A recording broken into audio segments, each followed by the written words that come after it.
This Christmas season we are in war. పక్కన ఉన్న వాళ్ళకి చెప్పండి, మనం యుద్ధంలో ఉన్నామని చెప్పండి.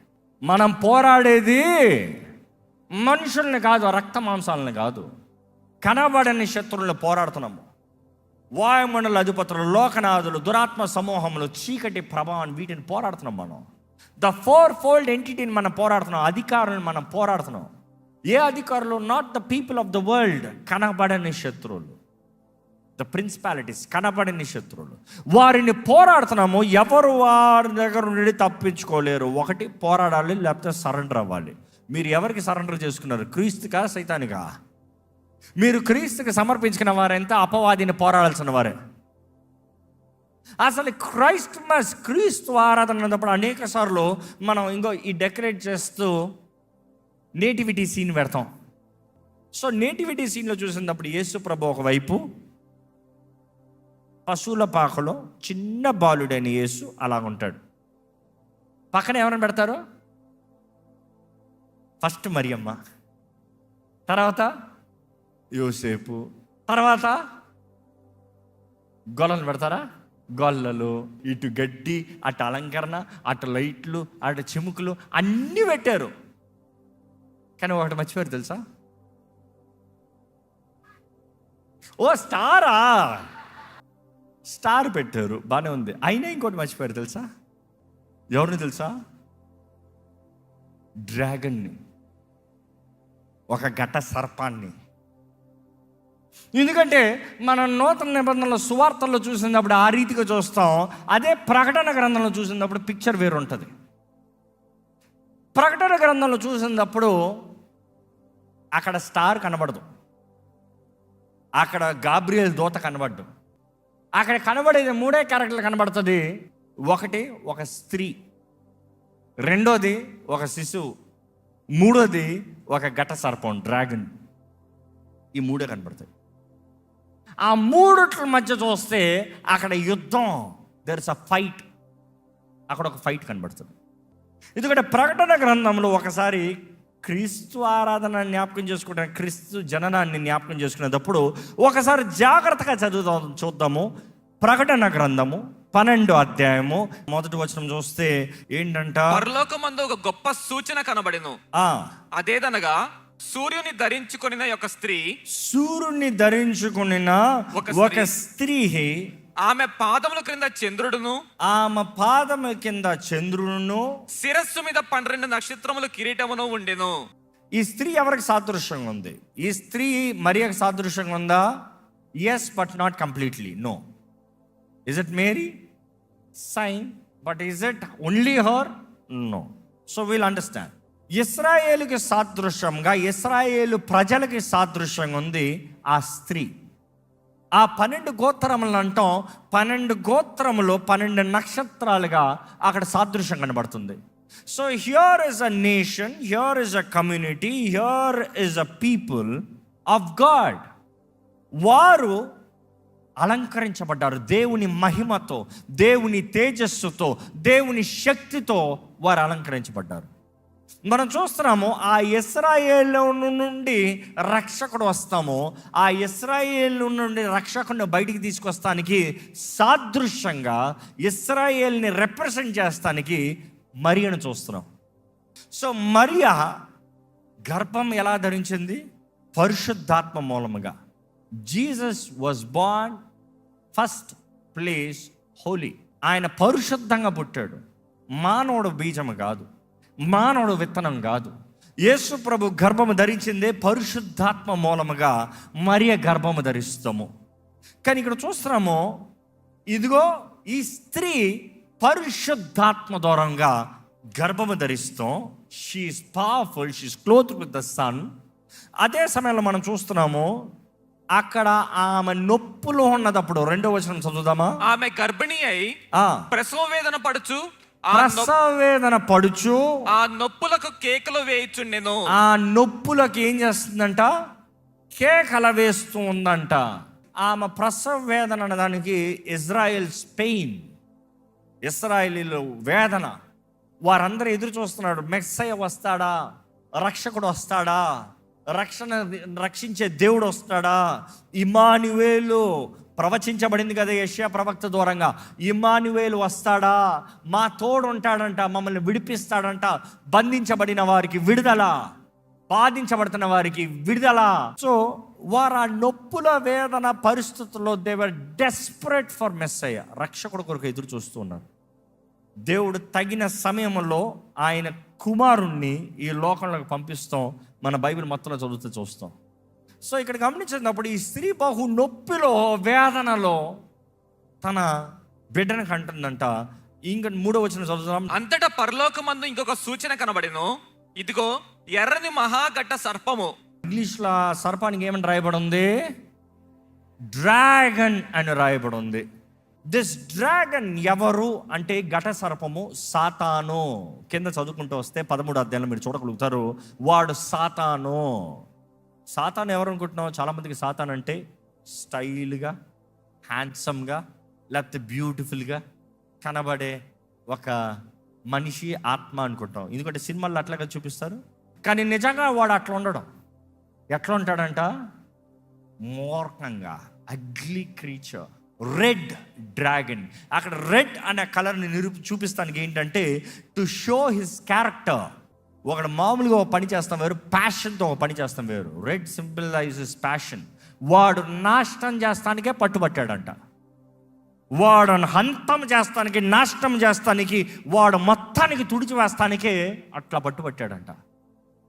విచ్ మీన్స్ ఫెరోషియస్, అన్మర్సిఫుల్, ఏ మాత్రము దయ లేని, ఏ మాత్రం కరుణ లేని క్రూరమైన జంతువుగా అక్కడ బైబిల్లో తెలియజేయబడుతుంది.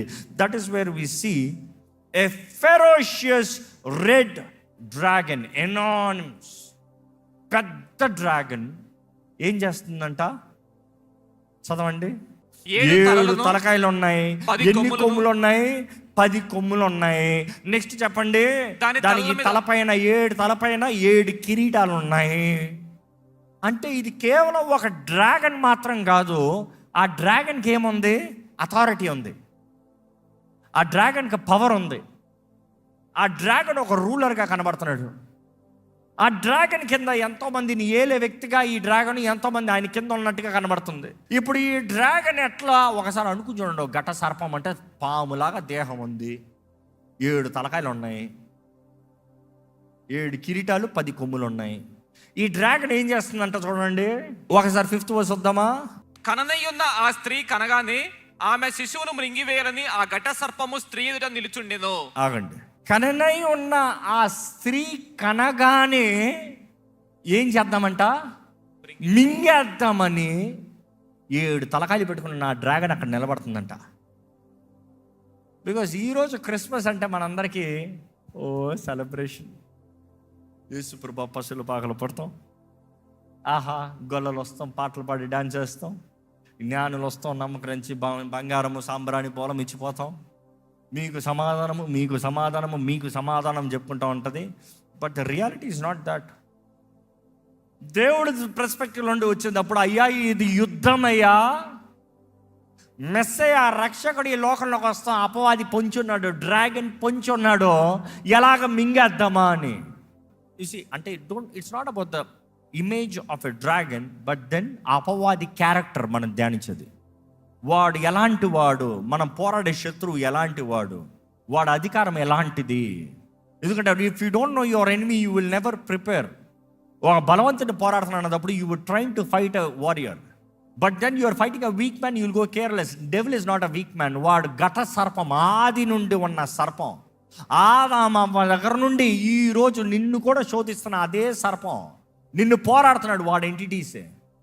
బైబిల్ చూసినప్పుడు అండి వీ కెన్ సీ అపవాది తోకతో వాడు పరలోకము నుండి 1/3 ఆఫ్ ద స్టార్స్ని తీసుకున్నాడంట. ఏంటి ఆ మాట? ఇప్పుడు చదవండి 4వ వచనం. దాని తోక ఆకాశ నక్షత్రములలో 3వ భాగము నీడ్చి వాటిని భూమి మీద పడవేసెను. ఏంటంట? ఆకాశం నక్షత్రాల్ని 1/3, 3వ భాగాన్ని ఈడ్చుకుని భూమి మీద పడేసిందంట. అంటే అర్థమైందా? చూసి that is where I say ఆది కాండం ముందు ఏం జరిగింది అలా అంటే ఇది తెలవాలి. This will give you a better picture. చాలామంది అడుగుతారు, సాతాను ఏదైనా తోటలోకి ఎక్కడి నుండి వచ్చాడు? సాతాన్ని ఎప్పుడు చేశాడు దేవుడు? సాతాన్ని ఎవరు చేశారు? సాతాను ఎట్లా ఉంటాడు? ఇదిగో here is a clear picture. ఇంకా యెషయా గ్రంథంలో ఎజికెల్లో అపవాది గురించి రాయబడింది చూస్తే, ఓ తేజో నక్షత్రమా. ఏంటి ఆడి పేరు? తేజో నక్షత్రం. అంటే ఆ దూతను ఏమని పిలుస్తున్నారు అక్కడ? నక్షత్రం అని పిలుస్తున్నారు, స్టార్. అనాయింటెడ్ కెరూబువు కదా నువ్వు, అభిషేకించబడిన కెరూబువు కదా నువ్వు. అంటే ఏముంది? పవర్ ఉంది. దేవుని రాజ్యంలో అభిషేకించబడినప్పుడు, అభిషేకించబడటం అంటే ఒక దాని మీద అధికారం ఇవ్వబడతాం, ఒక పని కొరకు నిర్ణయించబడతాం, ఒక రీతిగా అప్పచెప్పబడతాం. So but then you see, ఆ కెరూబు ఏమైంది? కెరూబు అంత దూత కదా, one of the main angels కదా.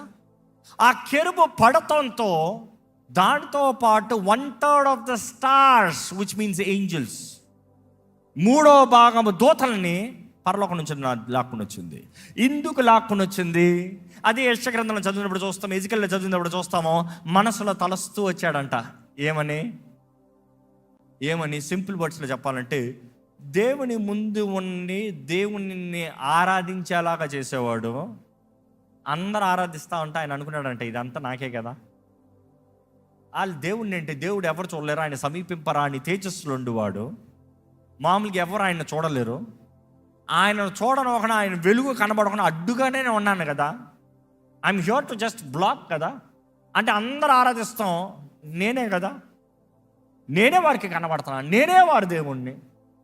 దేవుడితో పాటు సింహాసనం వేసుకోవాలనుకున్నాడంట. అవసరమైతే దేవుని పైన వేసుకుందాం అనుకున్నాడంట. దేవుడు అక్కడ తెలియజేయబడుతుంది, అపవాది అక్కడ నుండి త్రోసివేయబడ్డాడు, నువ్వు పడవే పడ్డావు. అక్కడ రాయబడింది, ఏదైనా తోటలో నువ్వు ఉన్నవాడివి కదా, ఏదైనా తోటలో నువ్వు ఉన్నావు కదా. బైబిల్లో గమనించండి, పరలోకంలో యుద్ధం జరిగింది. So here is the bits and pieces you can understand. ఇక్కడ రాయబడి ఉంది, నువ్వు దేవుని సన్నిధిలో ఉన్నావు, దేవుని సన్నిధిలో ఉంటేనే నీలో గర్వం కనబడింది. నీలో గర్వం కనబడతాం మాత్రం కాదు, నువ్వు ఏం చేస్తూ వచ్చావు? మోసపరుస్తూ వచ్చావు. ఎవరిని మోసం చేశాడు? 3వ భాగం దూతలను మోసం చేశాడంట. ఎప్పుడంటాను, సాతాన్ని నువ్వు ఎక్కువ అండర్ ఎస్టిమేట్ చేస్తున్నావేమో, కానీ వాడు ఎంతగా మోసం చేయగలుగుతాడంటే ఒక వ్యక్తిని అనుకుంటాడండి. దేవుని సన్నిధిలో, దేవుడి దగ్గర, పరలోకంలో ఉన్న దూతలు, దేవుని మహిమని చూస్తున్న దూతలు, ఆయన సర్వ అధికారాన్ని కలిగిన ఎరిగి ఉన్న దూతలు, ఆయన ముందు ఉండే అపవాది ద్వారా మోసపడిపోయారు. ఎప్పుడు దేవుని చూడండి, నువ్వు మోసపోతాం సులభం కాదు. దేవుని ముందుండే అపవాది వాడు అంతగా మోసపరిచాడు. అంటే ఎంత మోసపరిచి ఉంటాడు, ఏం మాట్లాడుంటే మోసపోయి ఉంటారు. ఎందుకంటే నెక్స్ట్ మనం చూస్తున్నాం, ఇక్కడ గమనిస్తున్నాము, పరలోకంలో 7వ వచనం చదవండి. అంతటా పరలోకమందు యుద్ధము జరిగెను. యుద్ధం జరిగింది. మికాయేలును అతని దూతలను ఆ ఘట సర్పముతో యుద్ధము చేయవలెనని ఉండగా, ఆ ఘట సర్పమును దాని దూతలను యుద్ధము చేసిరి గాని గెలవలేకపోయిరి గనుక పరలోకమందు వారికి స్థలము లేకపోయెను. అబ్బా, వారు యుద్ధం చేశారంట. అక్కడ నుండి వీడు పడవే పడ్డాడంట. ఎట్లా పడవే పడ్డాడు? బిట్స్ అండ్ పీస్ కావాలంటే యేసు ప్రభు చెప్పాడు. ఏమని చెప్పాడు యేసు ప్రభు? సైతాను మెరుపులాగా పడ్డాడంట. మెరుపు ఎట్లా కొడతా చూసారు ఎప్పుడన్నా? మెరుపు ఎట్లా వస్తుంది? అట్లా ఒక మెరుపు వస్తుంది అంతే. అంటే within a fraction of moment వాడు పరలోకం నుండి ఈ భూమి మీదకి అట్లా పడవే పడ్డాడంట. ఎట్లా పడవే పడ్డాడు? యేసు ప్రభు చెప్తాడు, by the finger of God. దేవుని వేలు దూరంగా త్రోసి పడవే పడ్డాడంట. దేవుని శక్తి ఎంత గొప్పదో జ్ఞాపకం చేసుకోవాలి. అపవాది మోసగాడు, తంత్రగాడు, వాడికి శక్తి ఉండొచ్చేమో, కానీ దైవ శక్తి ముందు వాడు ఏమాత్రం సాటి లేడు. You see now you need to understand. అపవాది కింద పడతాం మాత్రం కాదు, వాడితో పాటు 1/3 3వ భాగము సైతాను దూతలన్నీ కింద పడి అవి శపితమైనవిగా, శపించబడినవిగా ఎలా తయారై?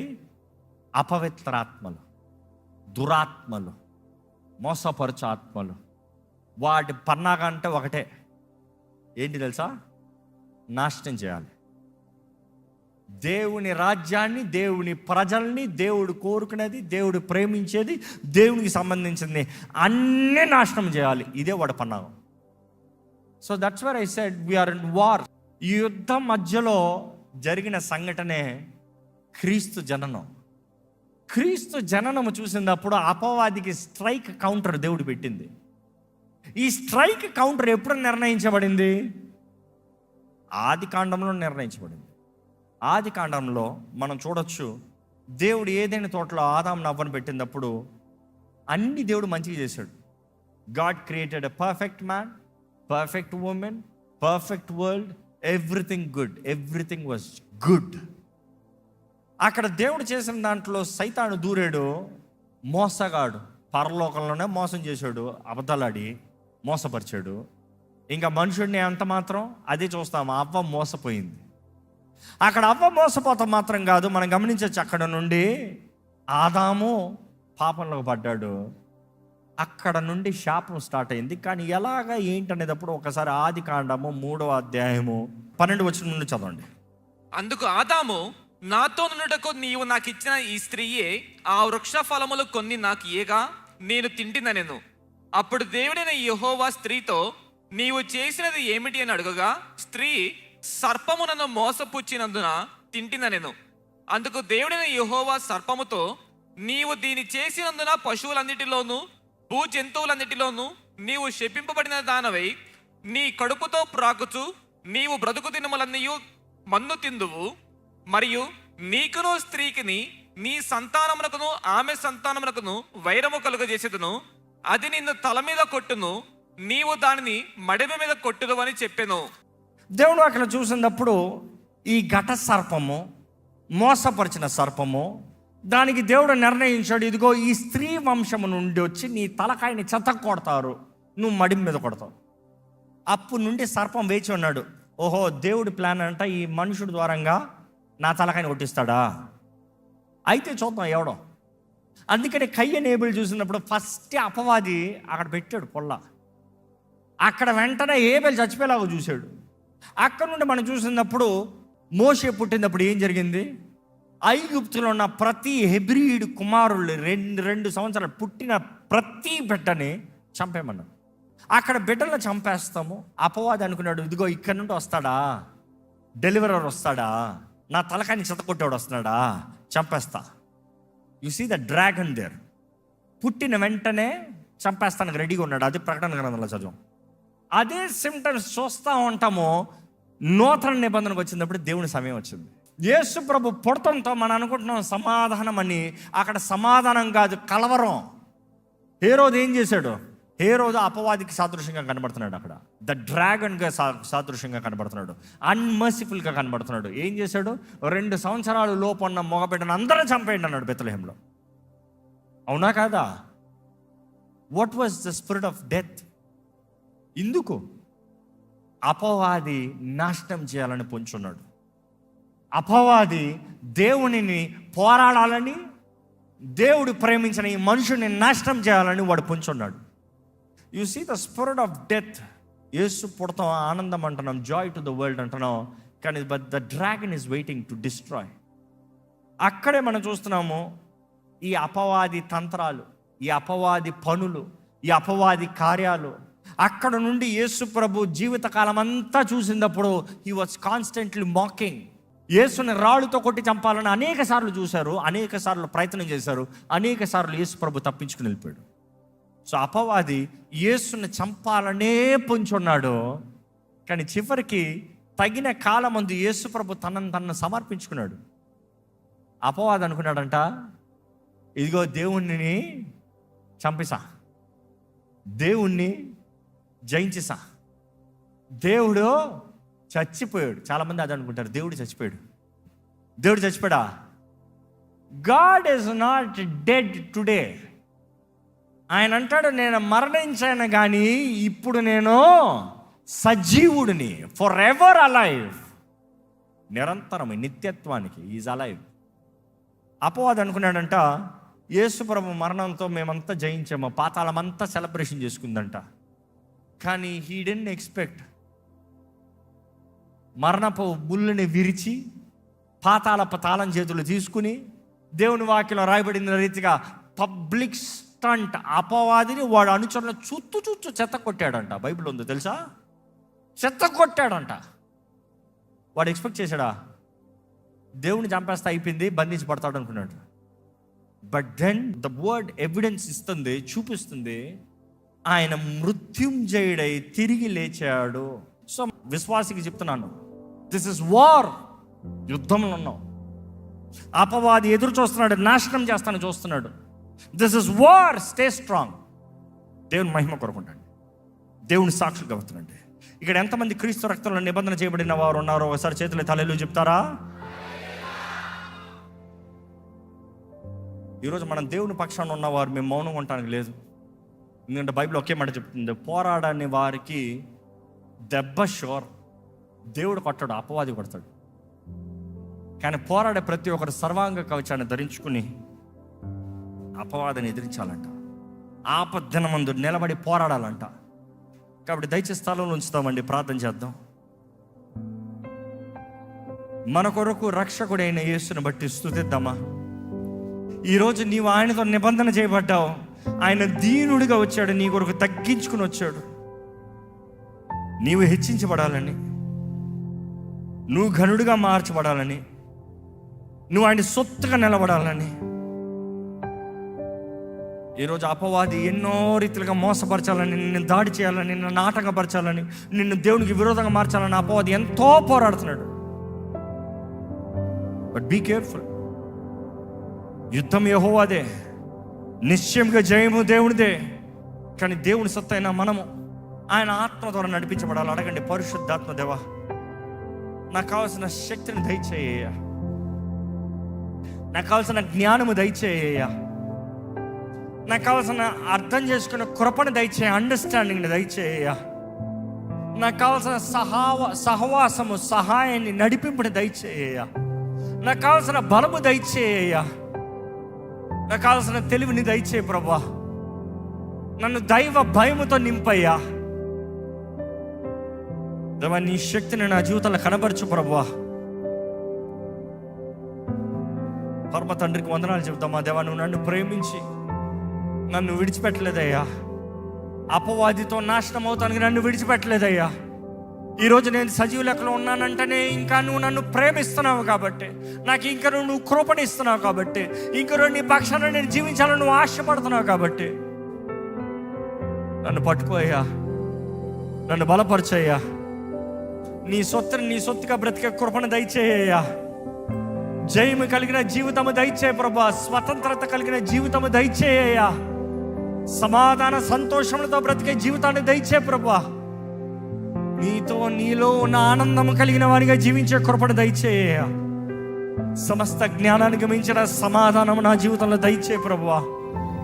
అడగండి దేవా, నన్ను బలపరిచేయ్యా, నన్ను పట్టుకో ప్రభా, నన్ను కడిగయ్యా, నన్ను నూతన పరిచయ్యా, నన్ను బాగు చేయ్యా, నన్ను స్వస్థపరిచయ్యా, నా హృదయాన్ని స్వస్థపరచు. అపవాది ఎంతగానో పాడు చేసి పెట్టాడయ్యా నన్ను. కరప్టెడ్ మైండ్, కరప్టెడ్ లైఫ్ దేవా, నాకు విడుదల దయచేయి దేవా. నువ్వు మా కొరకు వచ్చావన్నమాట ఎంత గొప్ప మాట ప్రభువా. We truly celebrate your coming Lord. నీ రాకతో మాకు ఆనందము, నీ రాకతో మాకు జయము, నీ రాకతో మాకు విడుదల. మరణపు ముళ్ళని విరిచిన దేవా నీకు వందనాలు. మృత్యుంజయుడా నీకు వందనాలు. సజీవుడైన ప్రభువా నీకు వందనాలయ్యా.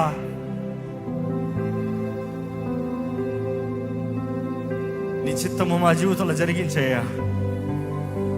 నీ మార్గంలో నన్ను నడిపించు ప్రభువా. నీ రాజ్యము పక్షాన నేను నిలబడేవాడిగా నన్ను బలపరిచయ్యా. నీ కొరకు పోరాడే జీవితం నాకు దయచే ప్రభువా. నీ రాకలో నేను ఉండాలయ్యా. నీ రాకలో ఎత్తబడేవాడిగా నేను ఉండాలయ్యా. ఈ లోకంలో నీ కొరకు నిలబడాలి, నీ పక్షాన నిలబడాలి. రాజీ పడిన బ్రతుకు నాకు వద్దు, కాంప్రమైజ్డ్ లైఫ్ నాకు వద్దు. Lord help me to be jealous for you. నీ కొరకు రోషము దయచే ప్రభా. నీ కొరకు రోషముతో, పౌరుషంతో నీ కొరకు బ్రతికే జీవితాన్ని నాకు దయచే ప్రభా. నా చెయ్యి పట్టుకోయ్యా, నన్ను పట్టుకుని నడిపించేయ్యా. అడుగుదామండి దేవుని, నన్ను పట్టుకుని నడిపించేయ్యా, నా చెయ్యి పట్టుకుని నడిపించేయ్యా. నన్ను బలపరిచేయ్యా, నాకు కావాల్సిన సమాధానం దయచేయ్యా. నా జీవితంలో కావాల్సిన జయము దయచేయ్యా. నా జీవితంలో కావాల్సిన ఆదరణ దయచేయ్యా. పరిశుద్ధ ప్రేమ తండ్రి, ఇదిగోనయ్యా ఈరోజు నీ సన్నిధిలోకి మమ్మల్ని తోడుకుని వచ్చావు, మమ్మల్ని తీసుకుని వచ్చావు. నీ సన్నిధిలోకి అడుగుపెట్టిన ప్రతి ఒక్కరు చూడయ్యా, ప్రతి ఒక్కరిని పట్టుకో ప్రభా, ఎవరిని విడిచిపెట్టద్దయ్యా. ప్రతి జీవితాన్ని చెక్కు, మలచు, నాటు, మేలైన బంగారంగా తీర్చిదిద్దు. నీతో నిబంధన చేయబడిన వారిగా నీ సొత్తుగా జీవించే కృపను దయచేయి. నీ జననాన్ని జ్ఞాపకం చేసుకుంటున్న ఈ నెలని దీవించయ్యా. నీ స్వార్థను ప్రకటించాలి. నువ్వు ఇందు కొరకు వచ్చావో తెలియజేయాలి. నువ్వు ఎంత గొప్ప దేవుడో తెలియజేయాలి. నీ ప్రేమ ఎంత గొప్పదో, నువ్వు చేసిన కార్యం ఎంత గొప్పదో, అదే సమయంలో రాబోయే ఉగ్రత గురించి తెలియజేసే వారికి మమ్మల్ని చేయి ప్రభువా. దేవా, ఈరోజైతే నువ్వు మా కొరకు వధించబడిన గుర్ర పిల్లగా మాకు కనబడ్డావేమో కానీ నువ్వైతే సింహాసనాసీనుడిగా, సర్వాధికారము కలిగిన దేవుడిగా, దేవా నీకు ముందు ఎవరు నిలవగలరయ్యా? నీకు సాటి ఎవరున్నారు ప్రభువా? సర్వనామముల కన్నా, అన్ని నామముల కన్నా పైనామంగా హెచ్చించబడ్డావయ్యా నువ్వు యేసయ్యా. నిన్ను మా ప్రాణ ప్రియుడిని పిలుస్తాను. ఎంత గొప్ప ఆనందం, ఎంత గొప్ప ధైర్యం. నీతో స్నేహము చేసే బ్రతుకులు, నీతో జీవించే జీవితం మా అందరికి దయచేసి సమాధానముతో, నెమ్మదితో, విడుదలతో, స్వతంత్రతతో జీవించే కృపను దయచేయి. ఈ ఆలయంలో ఉన్న ప్రతి ఒక్కరిని చూడు. బంధించబడిన స్థితిలో ఇక్కడ ఎవరు ఉంటానికి వీల్లేదయ్యా. ఏ అపవాది చేష్టలు ఇక్కడ మనుషుల్ని పట్టి పీడిస్తాను ఇక్కడ ఏ మాత్రం చూడలేదు. ఏ అపవిత్రాత్మల దురాత్మలు ఇక్కడ దేవుని బిడ్డల్ని వెళ్తానికి అధికారం లేదు. ఇప్పుడే నజరేయుడైన యేసు నామములో బంధించబడిన వారికి విడుదల కలుగునుగా కానీ ప్రకటిస్తున్నాను. No depression spirit, no oppression spirit shall have any authority. సమాధానము కలిగిన మనసు, నెమ్మది కలిగిన మనస్సు, ధైర్యము కలిగిన మనస్సు నజరేయుడైన యేసు నామములో కలుగునుగాక. అనారోగ్యంలో ఉన్న వారిని కొరకు ప్రార్థిస్తున్నామయ్యా. నువ్వు పొందిన గాయం ద్వారా మాకు స్వస్థత ఉన్న ధైర్యంతో మేము ప్రార్థిస్తున్నాం. యేసయ్య నీ నామములో మాకు స్వస్థత ఉందని నమ్ముతున్నాం. ఇక్కడ అనారోగ్య స్వస్థ ముట్టి స్వస్థపరిచే ఎదుగునయ్యా. ఈ సమయం విశ్వాసంతో ప్రకటించుండగా ఎవరెవరైతే దేవా నాకు స్వస్థత కావాలని అడుగుతున్నారో వారందరికీ నజరేయుడైన యేసు నామములో స్వస్థత కలుగునుగా కానీ ప్రకటిస్తున్నాము. దేవా ప్రతి విషయంలో కావాల్సిన జయము దయచేయి, విడుదల దయచేయి, ఆనందము దయచేయి, హెచ్చింపు దయచేయి, అభివృద్ధి దయచేయి. నీ సాక్షులుగా జీవింపజేసి నీ కృపలో నడిపించమని దేవా అంతము వరకు నీ కొరకు నమ్మకంగా జీవించే జీవితం మాకు దయచేయమని నజరేయుడైన యేసు నామములో అడిగి వేడుచున్నాము తండ్రి. ఆమేన్.